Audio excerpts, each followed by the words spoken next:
Dernière nouvelle, Ryan Wedding, ex-snowboarder olympique devenu présumé baron de la drogue et recherché par le FBI, aurait été capturé.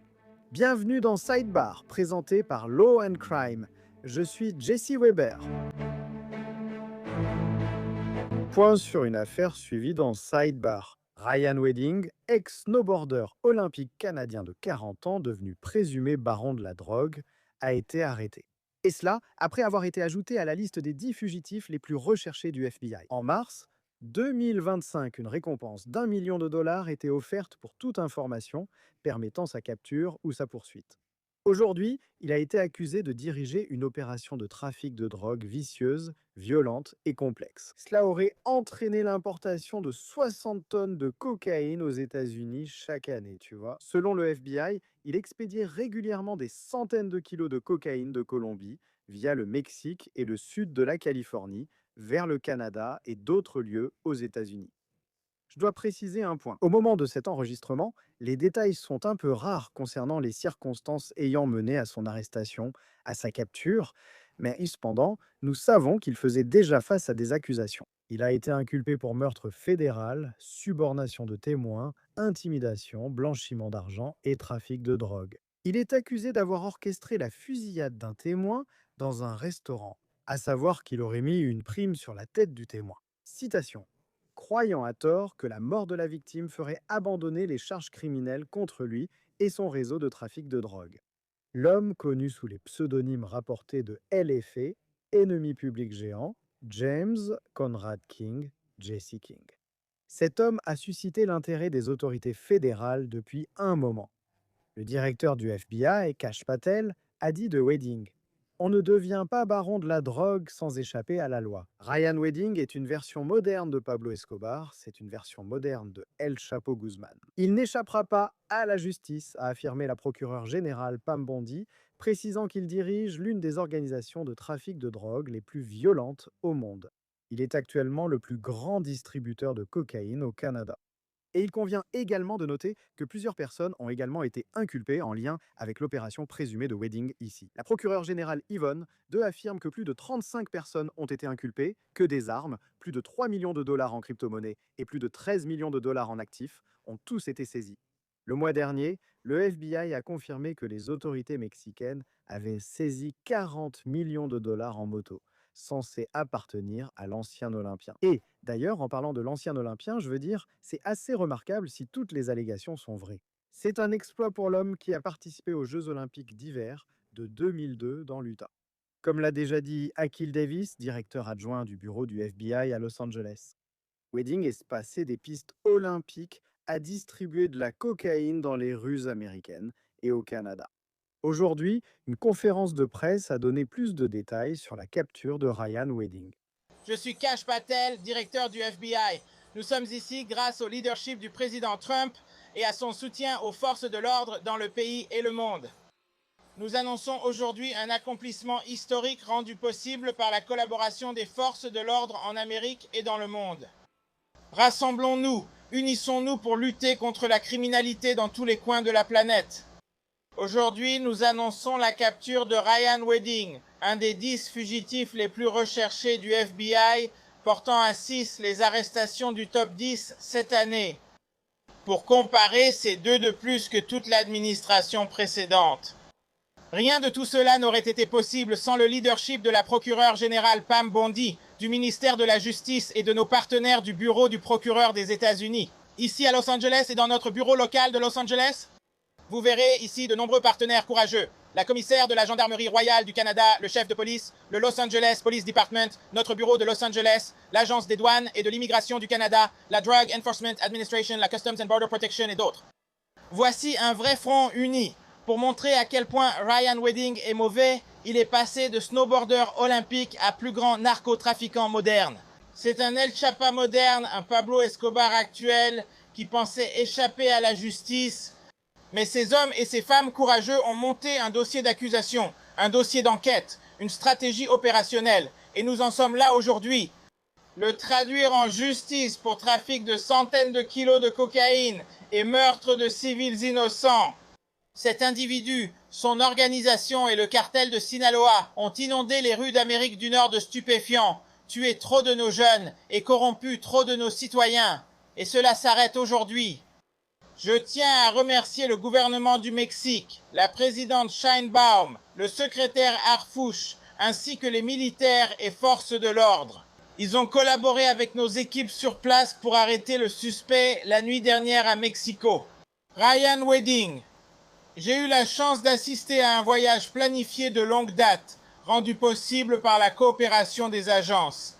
Personne autour de moi ne pense au mérite. Ils veulent seulement arrêter les criminels et protéger nos communautés. C'est le leadership que le président Trump a apporté et le soutien qu'il a donné aux forces de l'ordre à travers le pays. Je suis très reconnaissant de faire partie de tout cela et de diriger le FBI. Ces hommes et femmes font un travail difficile. Pour s'en prendre à Ryan Wedding, il faut être unis. C'est ce que vous voyez ici, des partenariats mondiaux partout dans le pays. Je voudrais adresser un remerciement particulier à notre ambassadeur au Mexique. L'ambassadeur Ron Johnson a mené cet effort depuis le Mexique pendant 1 an. Dès son arrivée à notre nouveau complexe de l'ambassade, il a fait de cela une priorité et a tenu ses engagements. Le leadership, c'est ça. 25 ans, une année historique. Le FBI doit relativiser avec 67 000 arrestations cette année. C'est déjà une hausse de 200%. Le FBI a capturé 6 des 10 fugitifs les plus recherchés. Le FBI a aussi saisi assez de fentanyl pour tuer 150 millions d'Américains, soit 31% de plus. Le FBI a arrêté 5% d'acteurs corrompus supplémentaires liés à l'espionnage de Chine, Russie, République populaire démocratique de Corée et Iran. Le FBI a retrouvé et identifié 6 000 enfants disparus, soit une hausse de 22%. Tous ces chiffres historiques et records mènent à un autre chiffre historique et record. Cela vous est apporté grâce au leadership du président Trump. Le taux de meurtre a diminué de 20% aux États-Unis. Record absolu pour l'ère moderne. Ces hommes et femmes protègent nos communautés. Nous remercions le ministère de la Justice pour ses efforts constants à protéger nos communautés, ainsi que la procureure générale Pam Bondi et le procureur général adjoint Todd Blanche. Nous n'avons pas fini aujourd'hui, nous reprenons l'avion. Nous avons aussi arrêté un autre fugitif du top 10 au Mexique. Nous irons à l'Est pour le remettre aux autorités locales. Je remercie aussi les forces de l'ordre de l'État et locales. Ce travail est impossible sans eux en première ligne. Ce sont nos meilleurs partenaires.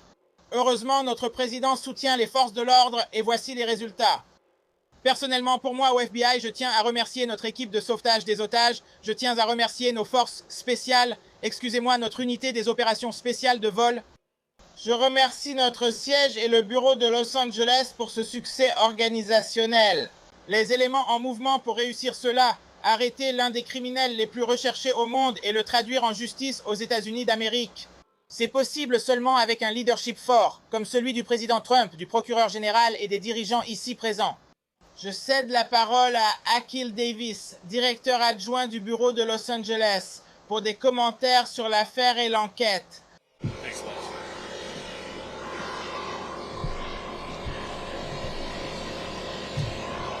Bonjour, je suis Akil Davis, directeur adjoint du bureau du FBI à Los Angeles. En novembre, nous avions annoncé le retour de M. Wedding et ce jour est arrivé. Le bras de la loi dépasse nos frontières. Ceci marque la 500e arrestation d'un fugitif du top 10 du FBI depuis la création de cette liste il y a 75 ans. Félicitations à l'équipe dont les efforts ont permis cette arrestation. Aujourd'hui est un grand jour pour le FBI et pour nos partenaires présents ici, en particulier nos partenaires de la Gendarmerie royale du Canada, du Los Angeles Police Department, de la Drug Enforcement Administration, ainsi que de nombreuses autres agences à tous les niveaux. C'est aussi une bonne journée pour les victimes de cette affaire. Ryan Wedding a bouleversé de nombreuses personnes et familles qui ne seront plus jamais les mêmes. Mais aujourd'hui, elles obtiennent la justice qu'elles recherchaient. Les enquêteurs ont travaillé sans relâche pendant plus d'1 an pour retrouver M. Wedding, qui fera face à des poursuites fédérales. Comme vous le savez, d'autres sont poursuivis pour leur rôle dans un réseau criminel transnational. expédiant d'énormes quantités de cocaïne, environ 60 tonnes métriques, à travers le sud de la Californie en direction du Canada. Monsieur Wedding est également recherché pour avoir orchestré plusieurs meurtres de victimes et de témoins du gouvernement, en plus de la vaste chasse à l'homme qui a été lancée pour appréhender Monsieur Wedding. Nous avons collaboré avec le département d'État pour offrir des récompenses et avec l'Office de contrôle des actifs étrangers du Trésor qui a imposé de lourdes sanctions. Dans ce cas, l'affaire est aussi suivie par la Task Force de la sécurité intérieure. Ici à Los Angeles, j'aimerais fournir quelques détails pour illustrer l'ampleur du travail qui a été accompli dans cette affaire. 6 personnes ont été arrêtées pour leur rôle dans cette organisation. Nous avons de nouveau collaboré avec nos partenaires du Canada, du Mexique, de Colombie et de République dominicaine. Le département du Trésor a sanctionné des personnes, y compris Ryan Wedding lui-même. Nous avons vu beaucoup de drogue, d'argent et d'armes.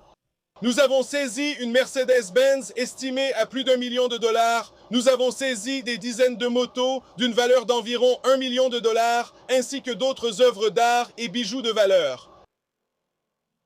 Ryan Wedding sera maintenu en détention pendant le week-end et devrait comparaître pour la première fois lundi matin. Bien que nous soyons satisfaits de cette victoire, il nous reste beaucoup de travail à accomplir pour poursuivre cette affaire et continuer notre enquête.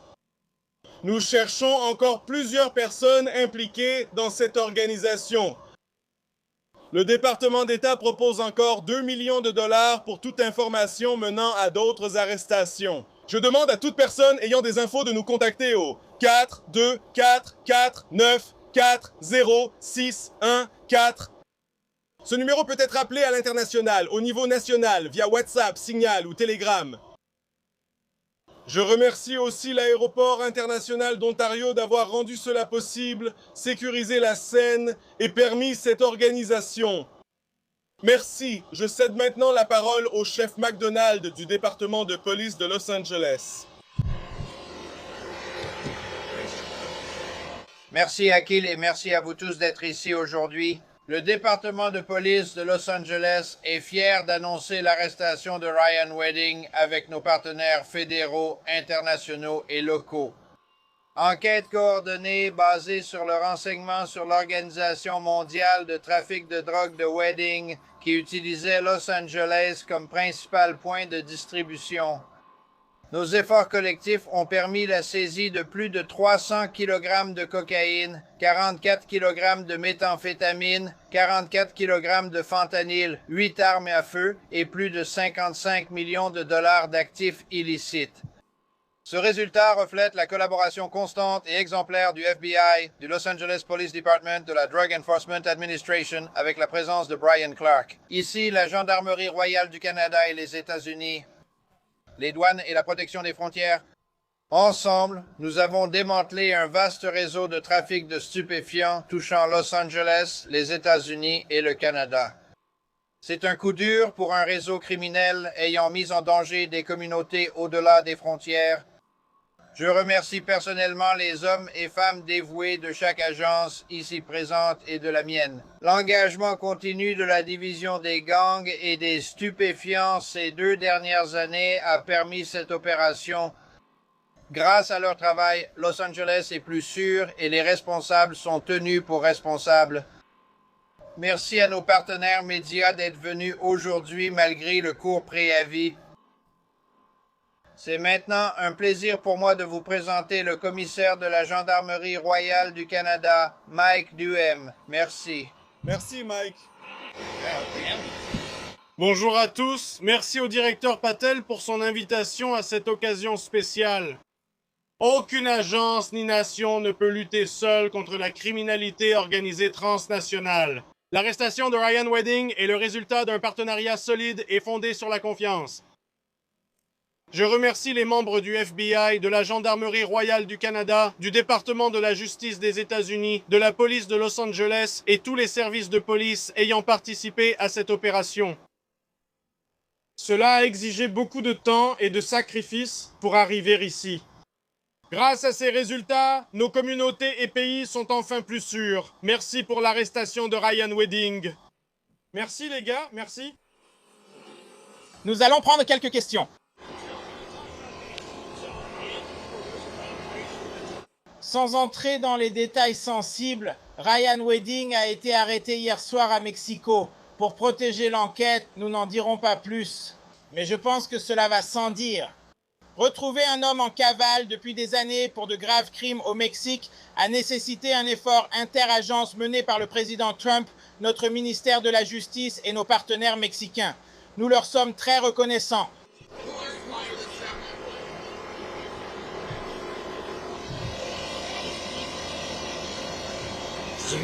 Désolé, allez-y. Indépendamment de l'arrestation de M. Wedding, M. Castillo, autre fugitif du top 10 du FBI, a aussi été arrêté au Mexique la semaine dernière. Nous le transporterons vers l'Est après notre départ aujourd'hui. M. Wedding. Comme le monsieur l'a dit, M. Wedding est déjà en garde à vue. Il a été sorti de l'avion. L'acte d'accusation venant du procureur des États-Unis à Los Angeles, les enquêteurs et la police le traiteront dans cette juridiction.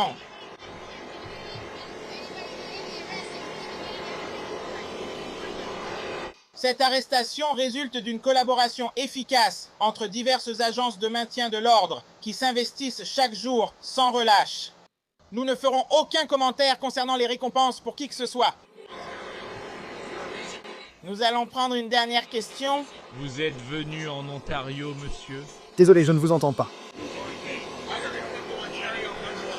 Nous sommes venus en Ontario pour le climat agréable, mais aussi pour optimiser la sécurité opérationnelle.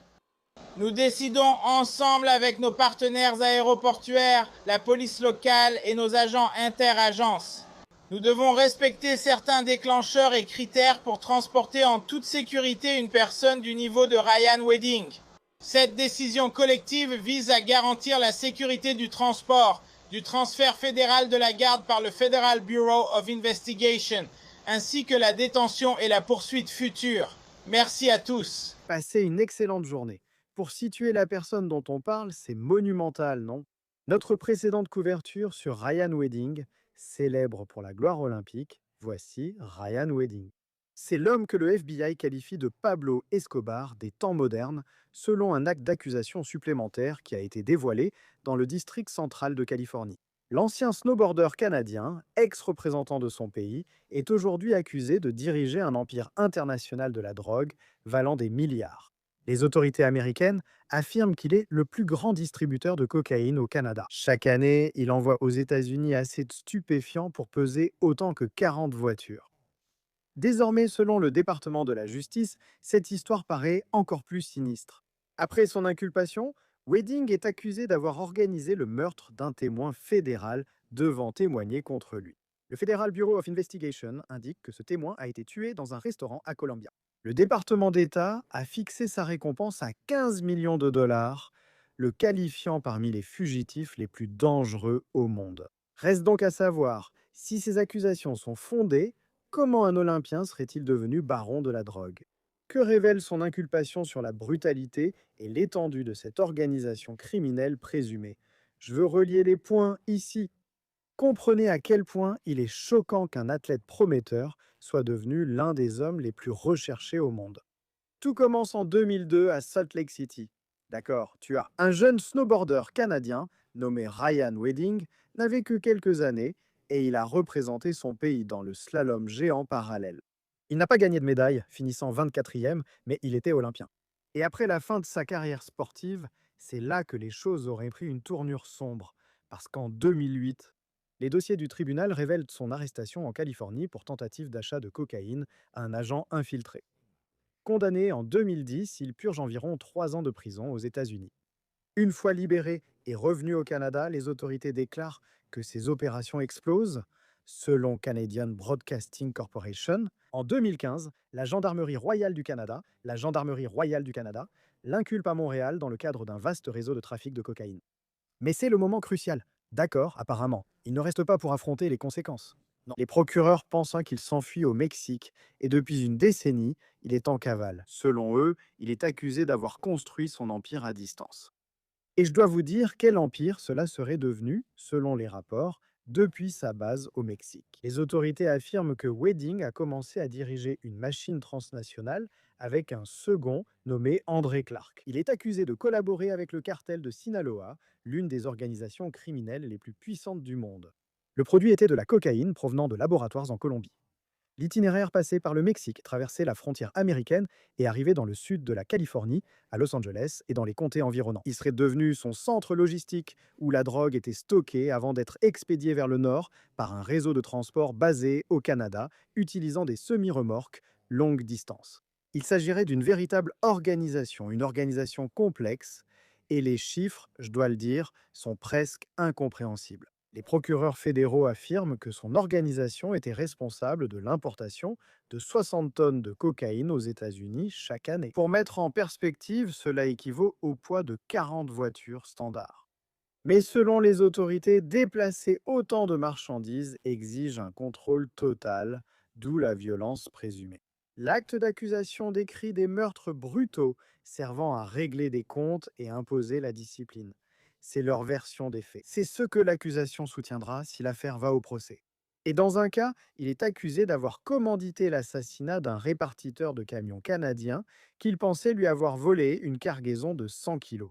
Lui. En novembre 2023, en Ontario, des assassins sont entrés par erreur dans la mauvaise maison, tuant 2 innocents et blessant gravement un troisième, pensant à tort viser la famille du répartiteur. La violence a continué ensuite.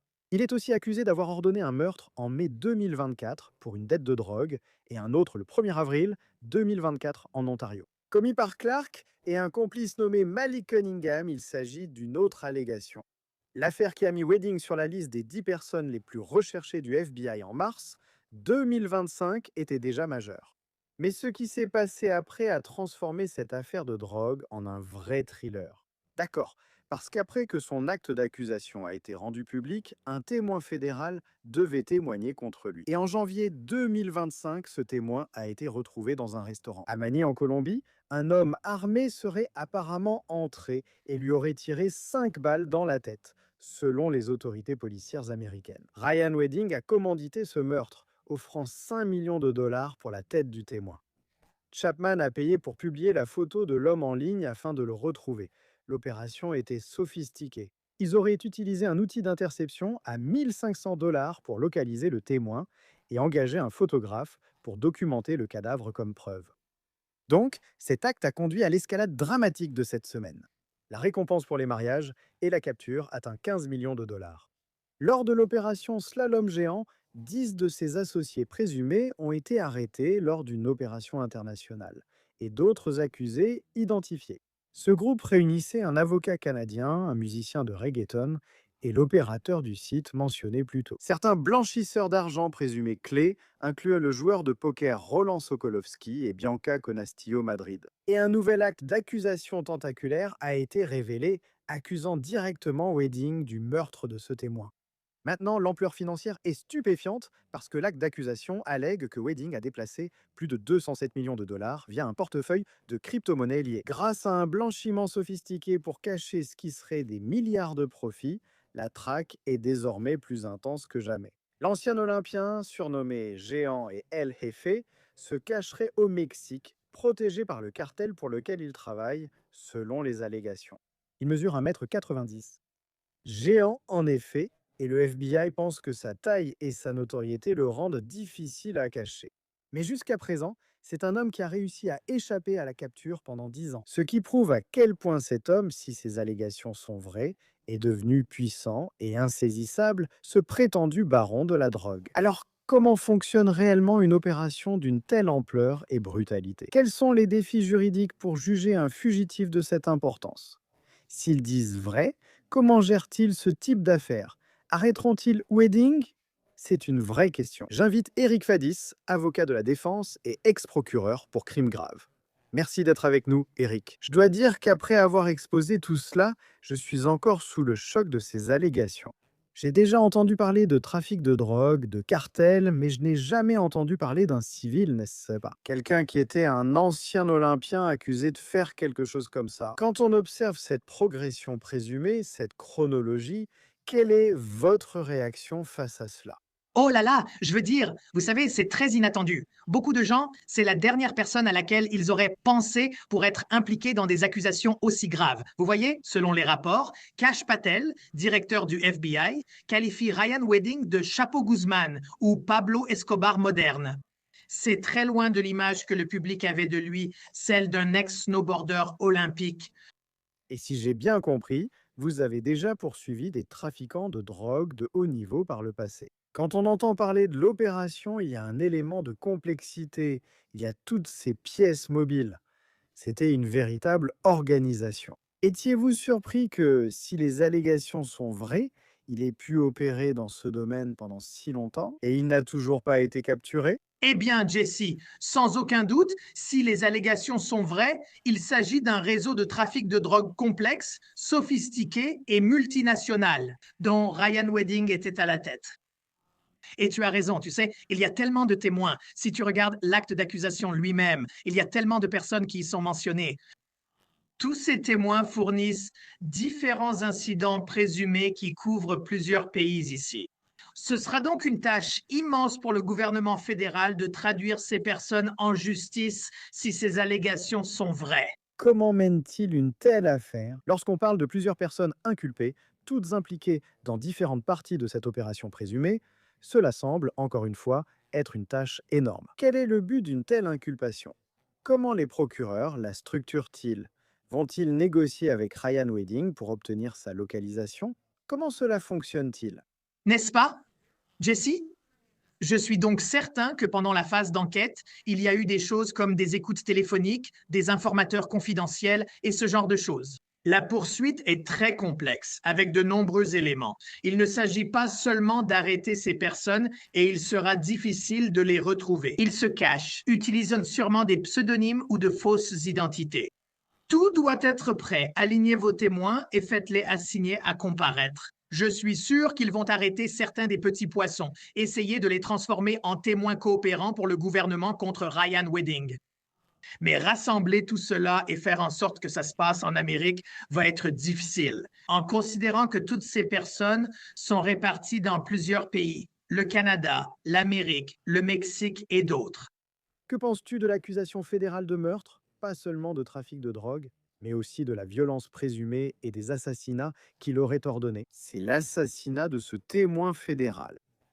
J'imagine.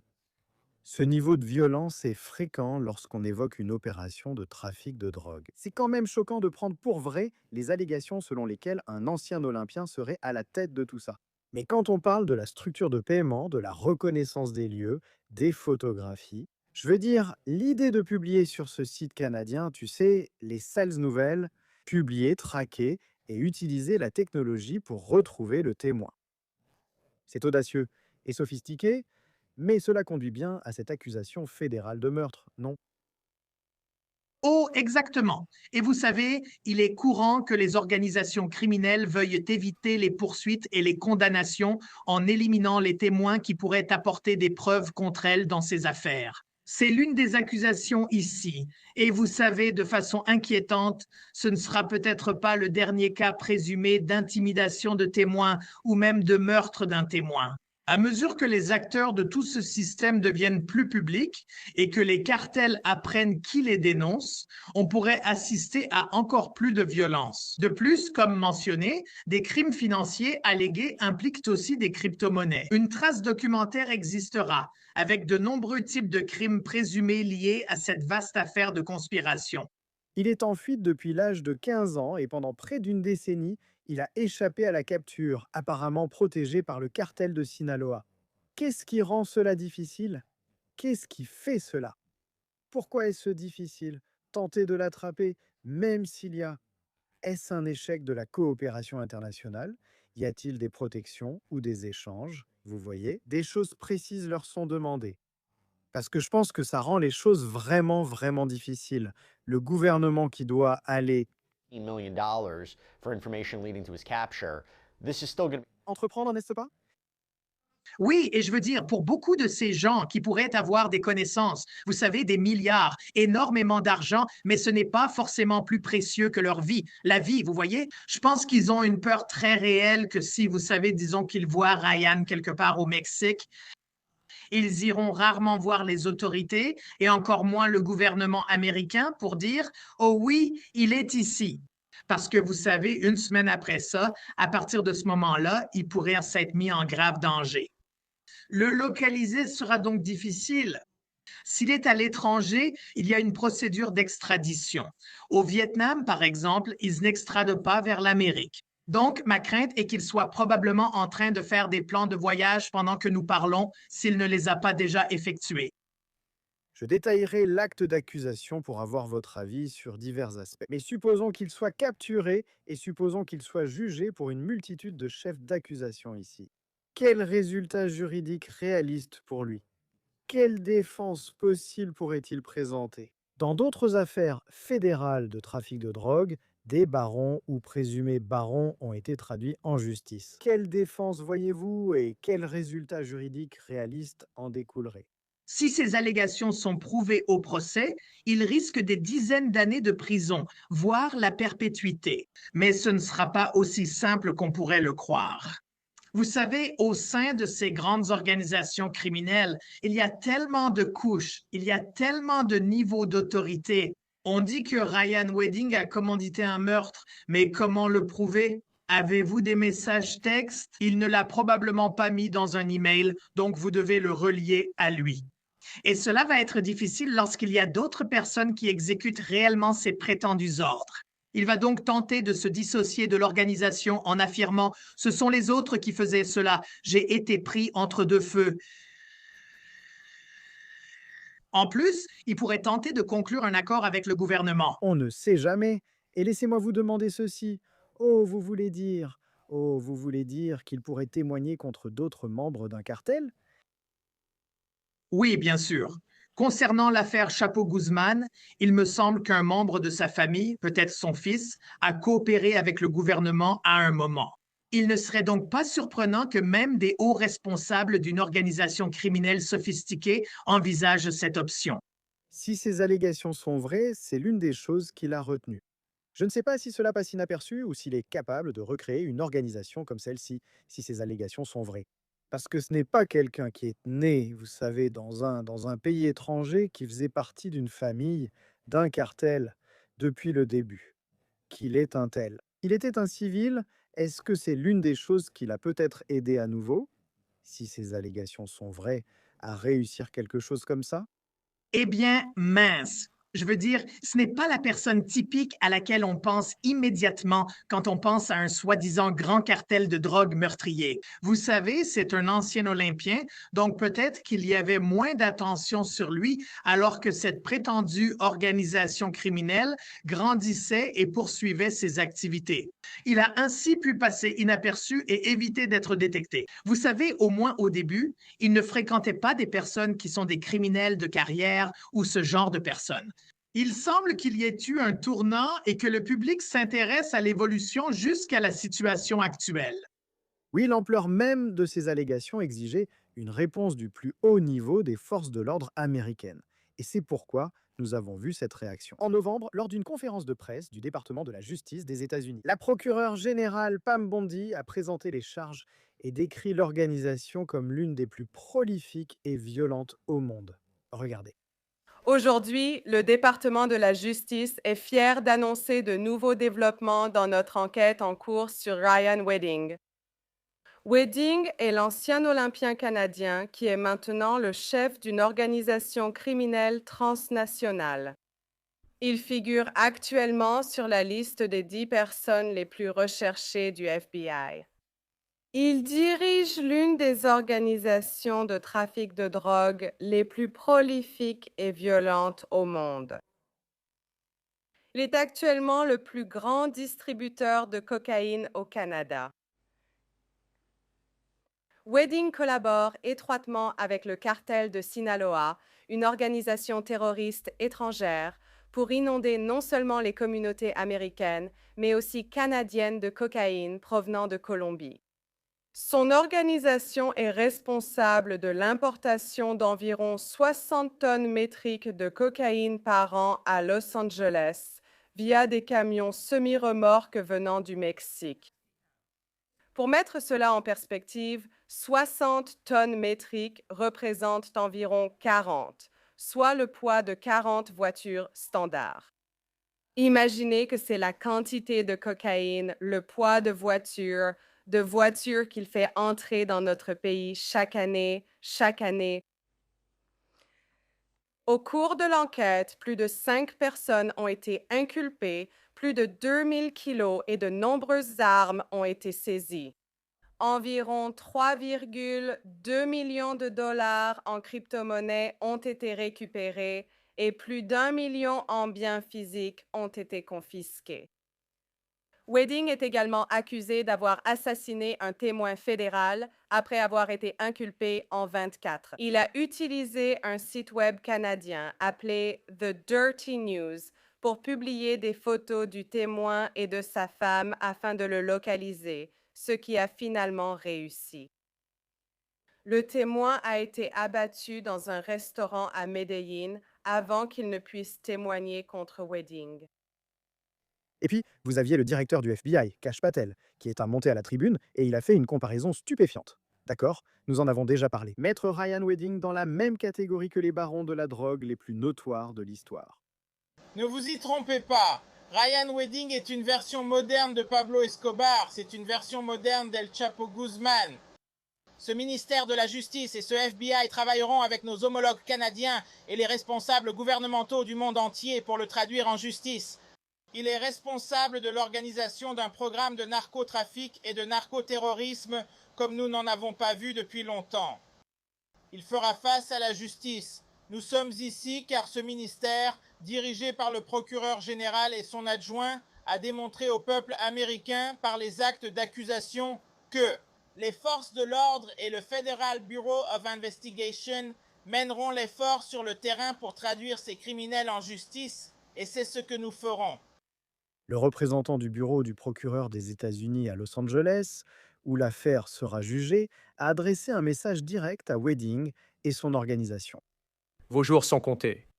Nos agents et procureurs vous traqueront sans relâche, ainsi que toute personne qui vous aide, et vous traduiront en justice. Pas seulement n'importe où. Nous allons vous poursuivre en justice aux États-Unis. Et je voudrais juste ajouter quelques points ici. Monsieur Wedding est le principal trafiquant de cocaïne du Canada, utilisant le sud de la Californie, mon district, comme centre logistique. Il a choisi la Californie à cause de ses lois laxistes sur la criminalité. Il savait qu'en cas d'arrestation avec de la cocaïne, la peine serait probablement légère. Ils ont commis une grosse erreur en nous oubliant, nous, le ministère de la Justice des États-Unis et le procureur général Bondi. Et ce que cette administration ferait à des individus comme lui qui utilisent les États-Unis pour faire passer leur drogue. Et il sera traduit en justice, j'en suis convaincu. Eric, en entendant ces déclarations, qu'est-ce qui te frappe? Il est évident que l'administration Trump visait à combattre le trafic de drogue, sans doute à s'y attaquer directement. Au trafic international de drogue, lorsque la source se trouve en dehors de notre pays, vous avez entendu le procureur fédéral faire un commentaire sur les lois californiennes concernant la drogue. Il y a donc certaines implications politiques ici qui, je pense, motivent cette poursuite. Cela dit, ils ont le droit de poursuivre les trafiquants de drogue, c'est leur travail, et il semble donc qu'ils vont le faire avec zèle et ferveur. Et cela va continuer à s'intensifier au sein du système judiciaire. Et je serai curieux de voir comment cela va évoluer. Oui, parle-moi vite, car avant l'acte d'accusation, le procureur des États-Unis a dit qu'ils allaient le juger aux États-Unis. Mais s'il est protégé à l'étranger, comment une capture comme celle-ci fonctionne-t-elle exactement? Est-ce une reddition négociée? Est-ce un raid? Les autorités étrangères interviennent-elles? Que surveille-t-on précisément? Je n'imagine pas Ryan Wedding agiter le drapeau blanc et dire « Venez me chercher ». Je pense que le gouvernement fédéral ils vont devoir travailler main dans la main avec leurs homologues internationaux dans les forces de l'ordre pour tenter de l'identifier puis de l'arrêter, même localiser. Il sera sans doute protégé par les communautés locales. En Amérique, on imagine le FBI faisant une descente dans une planque ou similaire. Mais dans d'autres pays, au Mexique, ce n'est pas aussi simple, ce n'est pas aussi facile, et cela pourrait être extrêmement dangereux. tenter de l'arrêter et de l'amener ici pour le juger. Avant de passer à l'acte d'accusation, quelle est l'utilité d'inculper quelqu'un avant son arrestation? Je pense qu'il y a plusieurs raisons dont les charges en cours rendues publiques et c'est pourquoi nous faisons cette émission. Donc, cela augmente la sensibilisation du public et les gens vont commencer à remarquer ces choses et peut-être le remarquer lui aussi. Donc, je pense que cela va potentiellement aider à son arrestation. Cela leur permet également d'appréhender d'autres présumés complices et de commencer à travailler sur leur dossier. Commencer à essayer de les retourner comme témoins pendant qu'ils essaient encore de retrouver Wedding. Donc, une fois qu'ils l'auront attrapé, s'ils y arrivent, ils seront déjà en bonne position, bien préparés pour aller de l'avant avec les poursuites. À ce moment-là, Je souhaite discuter de l'acte d'accusation avec vous. Ce document volumineux contient des détails illustrant l'ampleur et la brutalité présumée de cette organisation. L'acte d'accusation reprend l'ordre de meurtre présumé de novembre 2023. Wedding et son second auraient ordonné de tuer le chauffeur TP, co-conspirateur CC, suspecté de leur avoir volé 300 kg de cocaïne. Le document détaille ensuite le résultat tragique. En novembre, 23 membres de la conspiration ont pénétré par effraction dans une propriété louée. Ils ont tiré et tué les victimes B et C, blessé D, pensant à tort qu'ils étaient de la famille de C1. Eric, je veux dire, c'est intéressant, non? Parce que comment peut-on accuser Wedding d'un meurtre où il aurait visé les mauvaises personnes? En quoi cela impacte-t-il l'affaire lorsqu'on tente de prouver cela? bien sûr, il existe en droit, Jesse, le concept d'intention transférée, ce qui signifie si vous aviez l'intention de tuer la personne A et que vous étiez dans une croyance erronée et que vous avez tué la personne B, cela ne vous absout évidemment pas du meurtre. Et donc, le fait que les prétendants se soient apparemment trompés n'innocente en rien les co-conspirateurs, y compris Wedding. Mais ils devront prouver que ces ordres venaient de Wedding et que ce n'était pas simplement un autre conflit intra- ou intercartel menant à un bain de sang, ce que nous voyons souvent. Relier cela à Wedding sera compliqué. Ont-ils des textos ou des emails? Sans doute pas. Je veux aborder le meurtre du témoin, point central de ce nouvel acte d'accusation, document très précis. Il est dit qu'après son inculpation du 24, l'avocat de Wedding lui aurait donné ce conseil, je cite. Si la victime A était tuée, les charges et les procédures d'extradition seraient abandonnées. D'accord, Eric, recevoir ce conseil, surtout venant prétendument de l'avocat. Je veux dire, mon Dieu, qu'est-ce que tu en penses? Tu sais, il existe des règles déontologiques qui interdisent aux avocats en Amérique de conseiller à un client de commettre un acte criminel. Maintenant, on dirait que l'avocat a essayé de choisir ses mots avec soin et a dit, tu sais, hypothétiquement, si cette personne était tuée. Je pense qu'on peut tous lire entre les lignes. Cet avocat, parfois appelé l'avocat de la cocaïne, est cité dans l'acte d'accusation. Et tu sais, en tant qu'avocat, tu ne peux pas être matériellement impliqué d'une manière ou d'une autre. Tu ne peux pas donner de conseils juridiques à des criminels pour commettre des crimes, même simplement. Ouais. Et puis l'acte d'accusation décrit la traque glaçante et méthodique de ce témoin. Il affirme que Wedding a offert une prime pour le témoin et a sollicité de l'aide via un site canadien, alléguant qu'un complice a payé l'opérateur environ 1000 dollars canadiens. Ne pas publier d'informations sur l'accusé, Wedding et Clark, mais plutôt sur la victime A pour que les membres de l'organisation puissent la localiser et la tuer.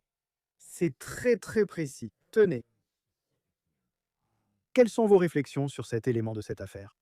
Oui, comme vous l'avez dit, c'est audacieux de faire quelque chose d'aussi public et accessible sur Internet. Cela pourrait faire référence au fait de tuer une personne. Et vous savez, c'est un peu comme mettre une prime publique. Vous savez, on pense à l'époque du Far West où l'on voyait quelque chose sur un poteau avec un morceau de papier disant « Recherchez mort ou vif » pour quelqu'un. C'est essentiellement la même chose dans le contexte criminel du 25e siècle. Et donc, vous savez, cela pourrait certainement montrer une intention. Cela pourrait montrer un objectif conscient de la part de la personne qui initie tout cela. Et certainement, la personne qui a payé pour cela l'a fait pour une raison. Et maintenant, nous avons ce résultat. Enfin, l'acte d'accusation décrit cet assassinat de façon très crue et avec des détails cliniques frappants. Car le 1er janvier 25 à Medellín, c'est noté. Citation Hélène. Vous êtes entré dans le restaurant, approché de la table de la victime A, et avait tiré environ 5 fois dans sa tête, la tuant. Il est ensuite allégué qu'immédiatement après le meurtre, Wedding lui-même a envoyé une photographie du cadavre de la victime à son associé. Maintenant, Eric, encore une fois, si nous parlons d'une défense potentielle ici, et que nous essayons par tous les moyens de nous assurer qu'il n'est pas lié à cela, c'est là qu'on constate la précision et la possible collaboration entre autorités fédérales et forces locales pour obtenir ces détails. Mais cela pourrait être un défi pour lui, n'est-ce pas? Cela pourrait être un défi pour lui de se dissocier de quelque chose comme ça. Pourquoi avoir une photo d'un cadavre sur son téléphone et l'envoyer à d'autres, surtout si l'on vous accuse d'être impliqué et d'avoir donné l'ordre? C'est le cas. Et c'est un peu une erreur d'amateur, ce qui semble curieux, étant donné à quel point l'organisation paraissait sophistiquée par ailleurs.